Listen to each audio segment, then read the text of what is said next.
What's your take on the AI SDR? Everyone knows, oh yeah, we're not gonna use, because I mean, when you do sales, And how does your multi-outreach process work? anybody that hasn't replied or did pick up the phone,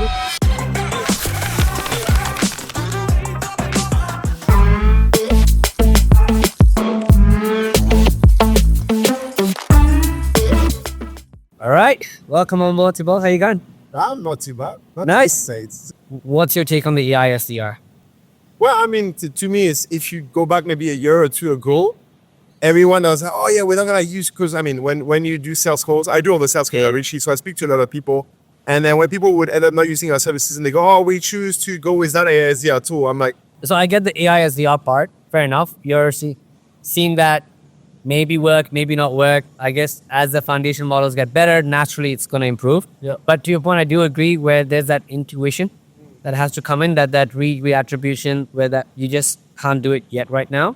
So then where does AI sit for you? In your business, what do you use? I'm sure you're using it for something. Yep. What do you use it for? yeah. So I had a talk in Bangkok a couple months ago for some entrepreneurs. They were hosting an event and stuff, and what I opened the talk on is I said, AI made research free.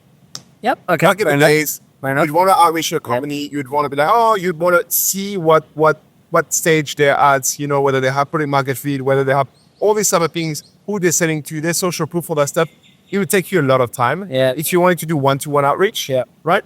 AI has made that like almost, I call it free because it's at the scale of what it is, for the cost of what it is, it's pretty much free, right? So for us, the way we're using AI to re-qualify company that we put into our communities to make sure that they are indeed what the data They are. platforms Yeah. Okay. Same with the ICP. Okay.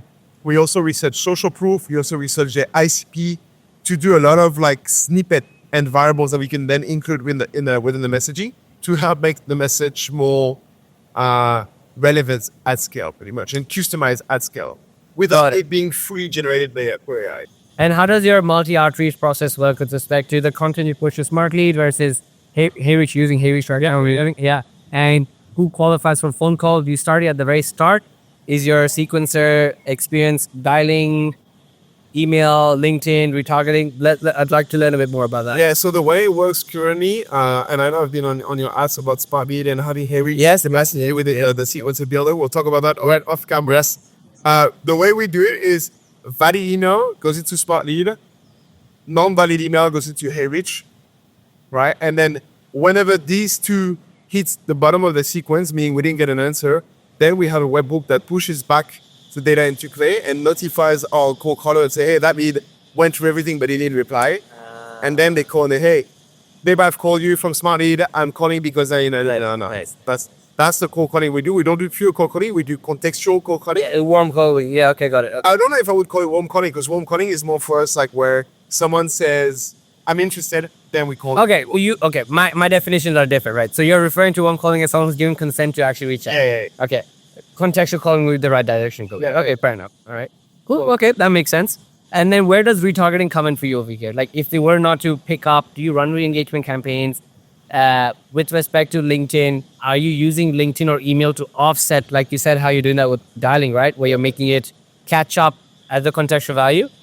You use LinkedIn or email in a simulation? No. No, the way we do it is anybody that hasn't replied or did pick up the phone, we don't do anything with them.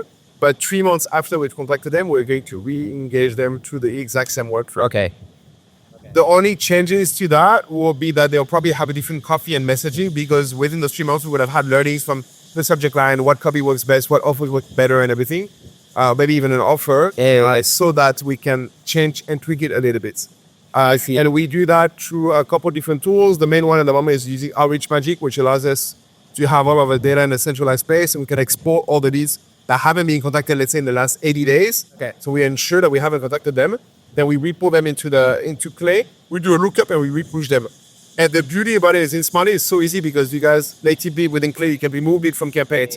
Pull, we re-push. And in Hey-Reach, you can remove the connection request after 14 days. So we just delete the lead list and re-push. Nice. And then you recycle it. And with what you've just explained right now, are you ever interacting with SmartLead as a product or Hey-Reach as a product? Or are you interacting with them using Play as the middle ground or an MCP or API structure? No, we're building everything manually still in Hey-Reach and in SmartLead. That will probably change at some point using the FTP and everything. I haven't spent too much time looking into it, to be very honest. Got it. Because we have templates and we just duplicate. It's very easy. Makes sense. Yeah. So I guess cliche but golden question I like to understand. Now, let's just say you had a brand, just like you have right now, Yep. but you didn't have a business. How would you start again? Well, how can you have a brand without having a business? Maybe you've got your distribution engine, you've got your LinkedIn, your influencer. You know how to pull traffic there, right? But you don't have, let's just say, the background of the business, because right now if I were to ask you to, hey, pivot to something else, you can't, because you've got momentum in what you're doing. Now in a situation, let's just take the momentum away and assume that didn't exist as a principle for you. You had your brand. You're just really good at social. You built an audience. You maybe ran a previous business before. You're starting a new business altogether. What would you do different? Or let me not even ask what would you do different, because yours is what it is. What would your first 3 months look like? Would it have to be the exact same type of business? Like Yeah, services-based lead gen business. I think if I had, it's funny, I was kind of talking about it with the Frank brothers from Stack Optimize earlier about time having, so I'm going to go off the tangent a bit. Yeah, go back to your question.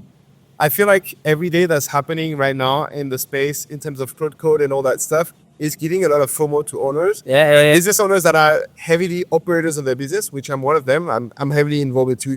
Get manager, speaking to clients, closing sales and everything.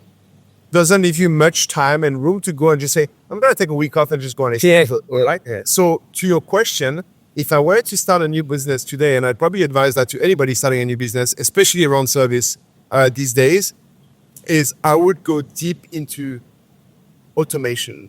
Okay. Cloud code, cloud framework, and like cloud, but whatever it is, to find ways of having the most efficient ratio of employee per revenue. I was going to ask you, because we started this conversation where you said you need a human touch over here. Yeah. So your goal over here is to balance this out as well as you can. Yeah. So you have that right week of, I need the right number of human team members and the right amount of AI to sort of complement. 100%. Okay, fair enough.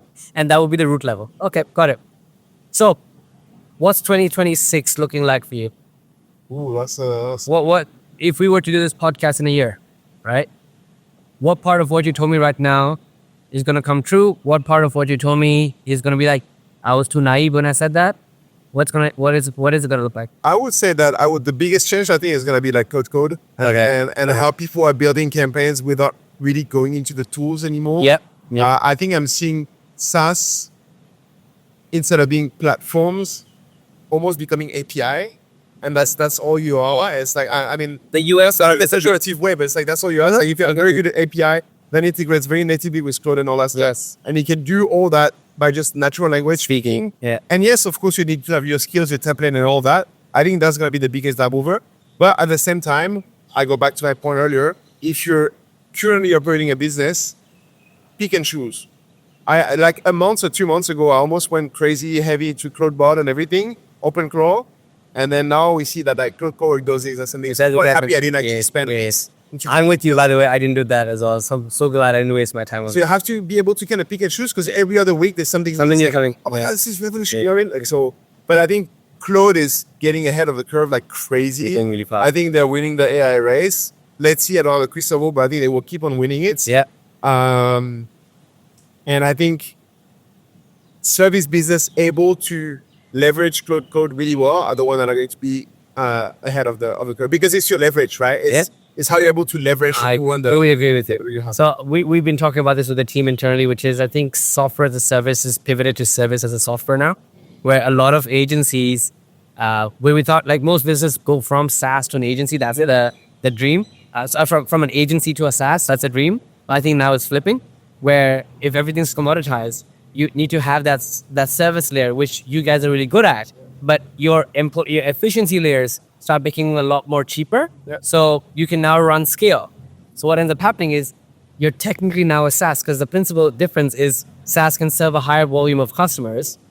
But if you optimize it to the way you have, now you can actually charge customers a SaaS level value, but offer them a services model as well. And it offers a whole new dynamic. So I'm very interested to see where the next few months take us. But anyway, I think I was gonna say on this, if you look at the latest YC that they released, the list of industry that they're interested in, they said AI agency. AI It's agency. the first time they talk about agencies to Ever. turn YC. And like, 100%. that's telling you something. It's like 100%. they care now about humans that are becoming very good at leveraging AI and that are able to build scalable service businesses using AI. So I think this is where we're heading. I Excited to see. I do need to go spend some time in Coco, so I'm gonna go and make sure I get to speak to the other people you've invited to Smartscape because there's a lot of very smart. there's some very interesting people there for sure. Well, thank you so much, man. We're excited to have you here, and I'll see you soon.